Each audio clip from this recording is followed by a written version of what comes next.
नमस्कार दोस्तों, आपका स्वागत है बल 0.1 में।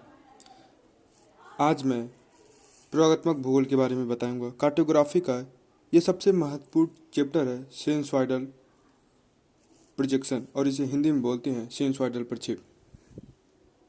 तो इसके बारे में जानते हैं ये क्या है और इसे कैसे बनाते हैं।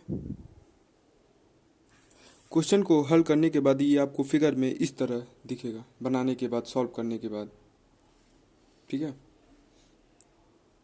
और आपका प्रश्न इस प्रकार पूछेगा, प्रदर्शक भिन्न एक संबंधी 20 करोड़ पर विश्व का मानचित्र बनाने के लिए एक साइनसॉइडल प्रक्षेप की रचना कीजिए जिसका प्रक्षेपांतर 15 डिग्री है। ठीक है, तो इसको सॉल्व करते हैं। और ये आपका पहला पॉइंट है। मापक के अनुसार पृथ्वी के लघुकृत अर्धव्यास कितना है, और इसे आर से प्रेजेंट करते हैं। रेडिएशन होता है स्मॉल आर से। ठीक है। और इसको सॉल्व करने से पहले मैं आपको बता दूं पृथ्वी का लघुकृत अर्धव्यास कितना है। ठीक है।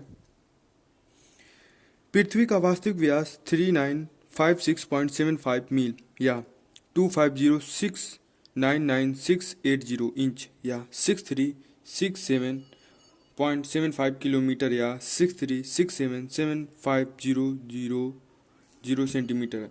ये एग्जैक्ट मान है, और लेकिन इसे गणना करने के लिए, सॉल्व करने के लिए आसानी, सरलता के लिए इसे मान लिया गया है। देखिए, गणना में सरलता के लिए इन्हें गुणांक स्वरूप 25000000 इंच, ये 25 करोड़ है। इसे इंच में, मतलब आसानी, सरलता के लिए, आसानी से मापने के लिए इसे 25 करोड़ में रखा गया है। और यह इंच सेंटीमीटर में 64 करोड़ सेंटीमीटर की मान लिया गया है। ठीक है। और ये देखिए, जो 25 करोड़ है, ये देखिए 250699680 इंच में ये भी है। ये 25 करोड़ लगभग का मान है। इसमें आसानी के लिए, जो गणना करने के लिए इसे 25 करोड़ रख दिया गया है। ठीक है, लगभग का ये मान है। ठीक है। और ये 64 करोड़ सेंटीमीटर में, देखिए 637.75 किलोमीटर। ठीक है, सेंटीमीटर है। तो हम लोग इसका प्रयोग करते हैं, और हम इसका जो आसानी से कट जाए उसी का मैं प्रयोग करता हूँ। 64 करोड़ सेंटीमीटर का प्रयोग करता हूँ। ठीक है, 64 करोड़। और आप इसका एक स्क्रीनशॉट भी ले सकते हैं। ठीक है, तो इसको सॉल्व करते हैं। ये देखिए, मैं 64 करोड़ लिख लिया हूँ, ये सेंटीमीटर में है। ठीक है। इसके बाद मैं आपको प्रश्न में फिर लेकर आता हूँ। प्रश्न पूछा था, प्रदर्शक भिन्न एक संबंधी 20 करोड़ पर विश्व का मानचित्र बनाने के लिए एक साइनसॉइडल प्रक्षेप की रचना कीजिए जिसका प्रक्षेपांतर 15 डिग्री है। तो हम लोग 20 करोड़ का मान रखेंगे। 20 करोड़ को फिर यहाँ लिख देंगे।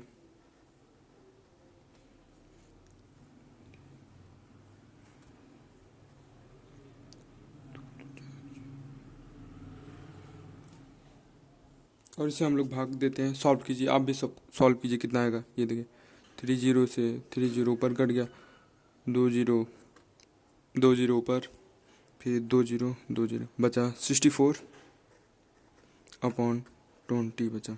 तो आ जाएगा 3.2 सेंटीमीटर। क्योंकि सेंटीमीटर इसलिए आएगा, जो 64 करोड़ था वो सेंटीमीटर में ही था, ना कि 25 करोड़ था, नहीं तो इंच में आता। ये देखिए, 64 करोड़ मैं लिया था, वो लघुकृत गोले का अर्धव्यास था पृथ्वी का। ठीक है, इसलिए 3.2 सेंटीमीटर में आएगा। 3.2 सेंटीमीटर आने के बाद एक सीधी 3.2 की एक रेखा खींचेंगे स्केल की सहायता से। 3.2 ये खींच लिया। ठीक है, खींचने के बाद इसकी दूरी लिख देंगे 3.2 सेंटीमीटर। उसके बाद कंपास की सहायता से 3.2 की दूरी लेंगे और इसकी सर्कल ड्रॉ करेंगे। ये हो जाएगी। ठीक है। उसके बाद ये 90 डिग्री पे एकदम मिला देंगे, इस तरह से मिला देंगे। ठीक है। मिलाने के बाद फिर आपको प्रश्न एक बार फिर पढ़ना चाहिए। प्रश्न में लिखा हुआ है,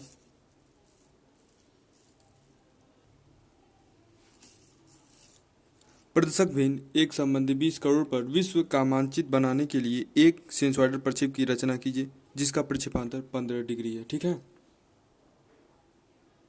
तो हम लोग 15 डिग्री की उसमें रेखा खींचेंगे। प्रोट्रैक्टर की सहायता से इसे 15 डिग्री, 30 डिग्री, 45 डिग्री, 60 डिग्री तक कोण खींच लेंगे, एंगल। देखिए ये है 15 डिग्री का और ये है 30 डिग्री का और ये है 45 डिग्री का और ये 60 डिग्री का और ये है 75 डिग्री का। ऐसे खींचने के बाद फिर कंपास की सहायता से ये तो 15 डिग्री का आपको पता ही है, ये वाली 15 डिग्री का, ये 0 डिग्री का, इसकी डिस्टेंस ले लेंगे, दूरी ले लेंगे। फिर यहाँ से एक सर्कल ड्रा कर देंगे।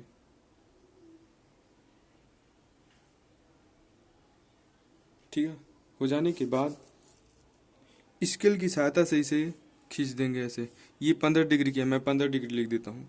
ये 15 डिग्री, 30, 45, 60, 75 और ये है 90 डिग्री। ठीक है, जो ये 15 डिग्री आई है इसके सीधे यहाँ से पॉइंट लेंगे और यहाँ से इस साइड खींच देंगे। ठीक है, इतनी दूरी, और फिर यही 30 वाली भी खींच देंगे ऐसे ही। 2 हो गई। अब ये 45 वाला भी यहाँ पे आ रहा है, यहाँ पे मिल रहा है, फिर यही खींच देंगे दूरी। अब ऐसे ही खींच देंगे पूरा 75 तक, क्योंकि ये 90 डिग्री एकदम सीधी है तो इसकी कोई रेखा नहीं खींची जाएगी। ये पहला पॉइंट समाप्त हुआ। अब दूसरा पॉइंट पे आते हैं। दूसरा पॉइंट ये है भूमध्य रेखा की लंबाई, और ये फार्मूला था 2 पाई आर। ये फार्मूला है, भूमध्य रेखा की लंबाई कितनी होती है उसके निकालने के लिए ये फार्मूला है 2 पाई आर। ठीक है, और इससे पहले जानने से पहले भूमध्य रेखा क्या होता है और इसे किसे कहते हैं इसके बारे में जान लेते हैं।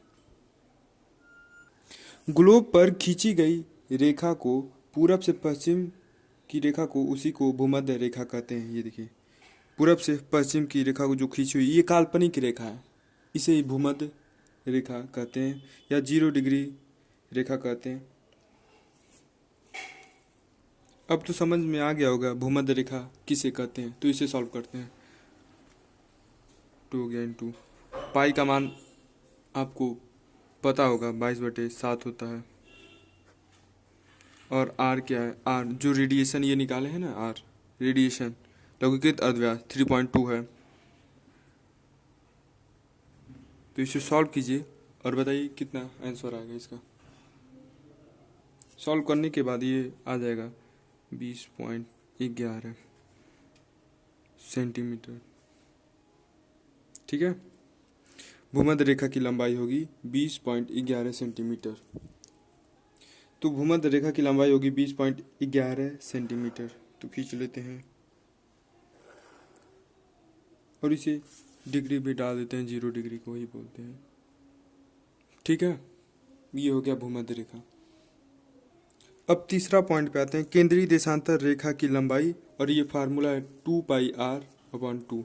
ठीक है, इसको सॉल्व करने से पहले आपको पता होना चाहिए देशांतर रेखा किसे कहते हैं, तो इसके बारे में जानते हैं।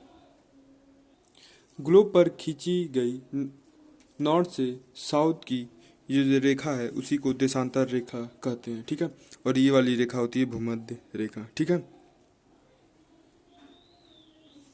जो इस लाइन, ये काल्पनिक रेखा ही होती है, ये भी देशांतर रेखा होगी। नॉर्थ से साउथ की जो लाइन खींची गई है उसे देशांतर रेखा कहते हैं। ठीक है, आपको तो पता चल गया देशांतर रेखा किसे कहते हैं, तो इसे सॉल्व करते हैं। ये फार्मूला है 2 पाई r/2। ठीक है, तो सॉल्व करते हैं। ये 2 है तो हम डायरेक्ट नहीं रख सकते हैं, ये आप सॉल्व किए 2 पाई r, ये 2 पाई r का ये आया था 20.11। ठीक है, सॉल्व करने पे तो हम डायरेक्ट ठीक कर देते हैं और /2 तो आ जाएगा 10.5 सेंटीमीटर। ठीक है, आपको तो पता चल गया देशांतर रेखा की लंबाई कितनी है, 10.5 सेंटीमीटर। ठीक है, और आपको पता है देशांतर रेखा नॉर्थ से साउथ की रेखा को, काल्पनिक जो रेखा उसे देशांतर रेखा कहते हैं, और जो भूमध्य रेखा होता है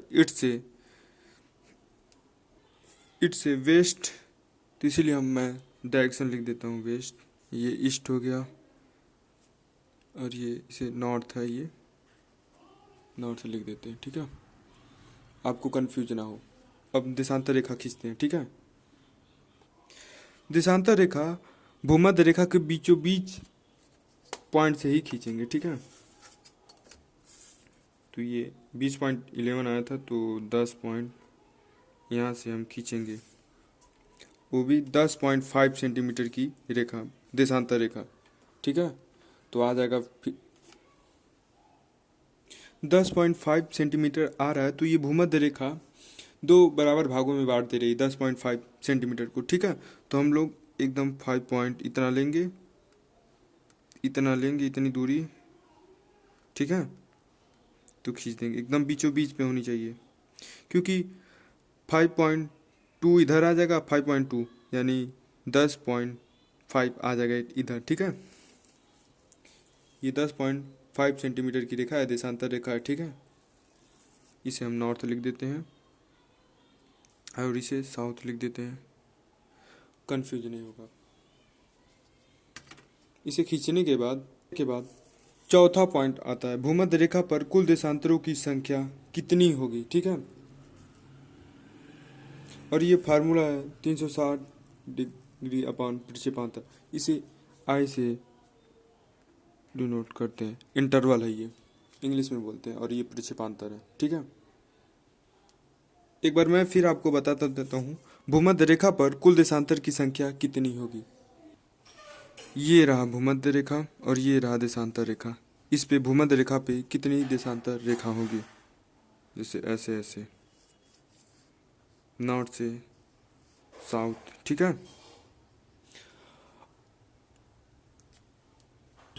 और ये जो पूरा सर्कल होता है, ये पूरा 360 डिग्री का होता है, 360 डिग्री का होता है। कैसे, मैं आपको प्रोट्रैक्टर की सहायता से दिखा देता हूँ। ये रही, ये पूरा 180 डिग्री का होता है, 180 डिग्री ये रहा, फिर इसको अगर उल्टा कर देंगे 180 180 हो जाएगा 360, ठीक है, सर्कल।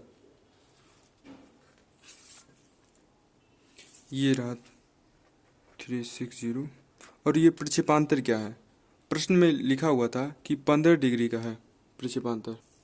ये देखिए, प्रश्न में पूछा था सिनुसॉइडल प्रक्षेप की रचना कीजिए जिसका प्रक्षेपांतर 15 डिग्री है, तो अपन 15 कर देंगे, तो मैं 15 कर दूंगा। उसके बाद डिवाइड भाग दे देंगे, तो आ जाएगा 24 देशांतर की ये संख्या है, ठीक है। 24 देशांतर की संख्या आएगा इतना भूमध्य रेखा पर। ये रहा भूमध्य रेखा पे 24 देशांतर रेखाओं की संख्या आएगी, ठीक है। तो 20.11 सेंटीमीटर की रेखा भूमध्य रेखा है, इस पे 11, ये देखिए 24 संख्या आनी चाहिए। भूमध्य रेखा पर कुल देशांतरों की संख्या 24,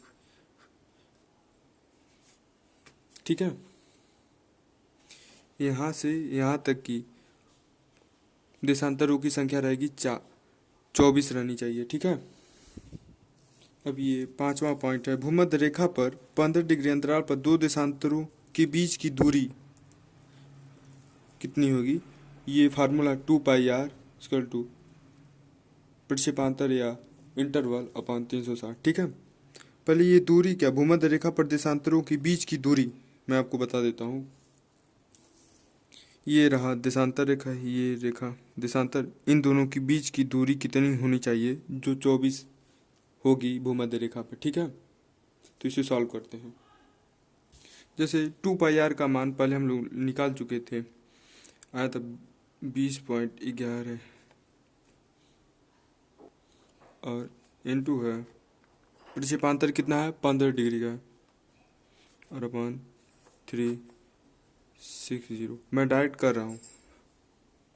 जैसे यहाँ पे 2πr का मान आया था 20.11 सेंटीमीटर, मैं डायरेक्ट कर ले रहा हूँ, ठीक है। और ये 15 कहाँ से आया, ये प्रश्न में ही पूछा था। ये देखिए प्रक्षेपांतर 15 डिग्री का है, तो मैंने 15 लिखा था। सॉल्व करने के बाद ये आ जाएगा 0.8 सेंटीमीटर, ठीक है। भूमध्य भूमध्य रेखा पर दो देशांतरों के बीच की दूरी होगी 0.8। ये एक देशांतर रेखा, ये दूसरी देशांतर रेखा, इन दोनों बीच की दूरी कितनी होगी? 0.8, ठीक है। इतनी दूरी पे देशांतर रेखा खींचा जाएगा। तो देशांतर रेखा खींचते हैं, ये भूमध्य रेखा है, भूमध्य रेखा पे इतनी दूरी पे 24 देशांतर रेखा खींचनी है। तो 12 इस साइड हो जाएंगे, 12 इस साइड हो जाएंगे, ठीक है। और इसकी जो दूरी थी देशांतर रेखाओं के बीच की दूरी 0.8 थी, ठीक है। तो हम इसे नापते हैं, ये रहा 8 हो गया, 0.8, ठीक है। इतनी आएगी, ध्यान से देख लीजिए। फिर हम इसके कंपास की सहायता से इसे आसानी से खींच सकते हैं, ठीक है। देखिए मैं ये दूरी ले लिया हूँ। अब यहाँ से 1 हो गया, 2, 3, 4, 5, 6, 7, 8, 9, 10, 11, ये 12। अगर ये एकदम एग्जैक्ट आता है तो एकदम सही है। अगर ज़्यादा, अगर कम आता है या कम या ज़्यादा आ जाता है तो आपका ये गलत है रेखा। ये मेरा एकदम परफेक्ट आ रहा है, यानी सही है रेखा, ठीक है। और वही सेम दूरी इस साइड भी खींच लेंगे, 12 रेखा, 12 इधर हो गए। अब भूमध्य रेखा पे 12 देशांतर रेखा, 24, 12 इधर 12 इधर, 24 हो गए ना। 1, 2, 3, 4, 5, 6, 7, 8, 9, 10, 11, 12। फिर इधर से 13, 14, 15, 16, 17, 18, 19, 20, 21, 22, 23, 24। और ये 0 डिग्री की होती है, ठीक है। इसको छोड़ देते हैं। फिर हम इसकी कंपास की सहायता से इसकी 0 से 15 डिग्री की डिस्टेंस ले लेंगे। ये डिस्टेंस ले लिए। फिर ये जो देशांतर रेखा है इस पे सेम वही दूरी 15 वाली डिग्री की लाइन खींच देंगे। 15, 30, 45, 60, 75 और ये 90, एकदम एग्जैक्ट आना चाहिए। और वही सेम दूरी इस साइड भी खींच देंगे और इस पे 90 तक ही रहेगा। ये 15 की है, ये 30 की है, ये 45, 60, 75, 90, ठीक है। यहाँ पे मैं 90 डिग्री लिख देता हूँ, इस साइड भी लिखा जाएगी। अब स्केल की सहायता से ये जो 15 डिग्री की लाइन है एक समांतर इसे खींच देंगे भूमध्य रेखा के, ठीक है। यहाँ से यहाँ तक। और फिर ये 30 डिग्री की समांतर ही खींचेंगे।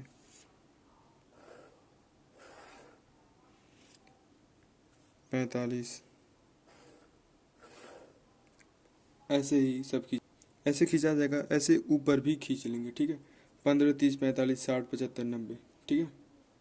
इस तरह हो जाएगा। इसके बाद हम डिग्री लिख देते हैं। ये 15 डिग्री की थी, ये 30 की थी, 45, 60, 75 और ये 90। वैसे ही इस साइड नीचे भी लिख देंगे। इस तरह लिखने के बाद अब इन सबों की दूरी लेंगे भूमध्य रेखा पर। देशांतरों की कितनी बीच की दूरी कितनी होगी? जैसे इसमें आया था 0.8 सेंटीमीटर, इतनी दूरी। अब ये 15 डिग्री पे देखते हैं कितनी दूरी आएगी, ठीक है। इसमें ये जो 15 डिग्री दिख रही है ना, ये जो सर्कल बना हुआ है, इतनी दूरी लेंगे, यहाँ से यहाँ तक की दूरी, ठीक है। इतनी दूरी लेंगे 15 डिग्री पे। एक हो जाएगा, 2 हो जाएगा। और इसमें भी 12 इस साइड, 12 इस साइड, 24 होने चाहिए। 12 इस साइड हो जाएंगे, 12 इस साइड, 24, ठीक है। तो बना देते हैं। देखिए 12 लाइन हो गए। 1, 2, 3, 4, 5, 6, 7, 8, 9, 10, 11, 12, ठीक है। और 12 ये 15 डिग्री पे यहाँ इसमें भी हो जाएगा और यहाँ पे इधर भी हो जाएगा 15 डिग्री पे सेम डिस्टेंस। और इस पे भी हो जाएगा सेम डिस्टेंस। वैसे ही 30 डिग्री का करते हैं। अब इस जो 30 डिग्री है इसकी कितनी दूरी होगी? देशांतर, दो देशांतरों के बीच की दूरी, ठीक है। ये रहा 30 डिग्री, ये रहा। फिर इन दो जो ये रेखा खींची हुई थी यहाँ सर्कल के पहले, इतनी दूरी ले लेंगे, इतनी दूरी खींचेंगे 30 डिग्री पे, फिर यहाँ पे फिर खींचेंगे 1 2 3 4 5, ये 12 हो गया। ठीक है, अब ये 30 डिग्री के खींचने के बाद इस साइड भी 30 डिग्री पे इधर खिंचाएगा सेम डिस्टेंस, और ये ऊपर भी सेम खिंचाएगा, और इस साइड भी, सब 24 हो जाएंगे। और अब आगे जितना इधर आएंगे 90 डिग्री तक, ये रेखा की डिस्टेंस कम हो जाएगी। देखिए यहाँ पे था ये 0 डिग्री पे, यहाँ और कम हो गया, और इतनी दूरी कम हो गई 30 डिग्री पे, वैसे ही और कम हो जाएगा 45 पे भी सेम। अब डिस्टेंस लेते हैं 45 डिग्री की भूमध्य रेखा पे देशांतरों के बीच की दूरी कितनी होगी। ठीक है, नापते हैं। ऐसे अब ये रहा 45 डिग्री, ये रही, ये रहा, यहाँ से बीच की दूरी इतनी है, नाप के अब खींचते हैं 45 डिग्री पे। 1 2 3 4 5, इस तरह से खींचा जाएगा। और सेम वही सेम प्रोसेस वही रहेगा 60 में भी 75 में भी। ठीक है, तो 75 तक करते हैं। 45 को अब 60 का देखते हैं, 60 की यही फिर दूरी, यही डिस्टेंस लेंगे, अब कम होता जाएगा। और फिर 75 का भी अगर वही लेंगे सेम, और कम हो जाएगा। ठीक है, लेते हैं, बनाते हैं। इस तरह खींचने के बाद, पॉइंट लगाने के बाद आपको हल्का हाथ से मिलाना होगा। आपको शायद क्लियर दिख नहीं रहा होगा, मैं पेंसिल से लगाया हूँ। खींचेंगे, बनाएंगे, ये रही, इस तरह।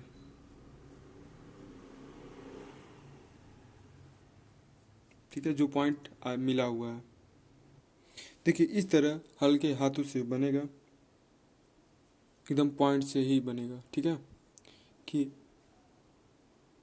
देखिए इस तरह से पेंसिल से बन जाएगा। देखिए मैं देशांतर रेखाओं की संख्या बता देता हूँ। इस साइड के 12 होना चाहिए, 1 2 3 4 5 6 7 8 9 10 11 और 12। और जो ये लाइन बाहर निकली हुई है यहाँ से, इसे इरेज कर देंगे। ठीक है, और इसलिए मैं ये 90 डिग्री की छोड़ दिया हूँ, क्योंकि एक ही जगह, एक ही बिंदु पे ये सब पूरी लाइनें, रेखा यहीं पे आके मिल जाए, इसलिए मैं छोड़ दिया हूँ अभी। और सेम वह इसी तरह इस साइड भी बना लेंगे। ठीक है, और ये जो लास्ट वाली रेखा आएगी सबसे इसे मिला देंगे। अब जो ये बाहर निकला हुआ है, इसे इरेजर से मिटा देंगे। ठीक है, रेखा को। अब ये इस तरह से हो जाएगा। ठीक है, एक रेखा सेम ऐसे इस साइड भी करना है। 12 देशांतरों की संख्या इधर आएगी, अब टोटल 24 हो जाएंगे देशांतरों की संख्या। ठीक है, और इसे एकदम सफाई से करना है आपको।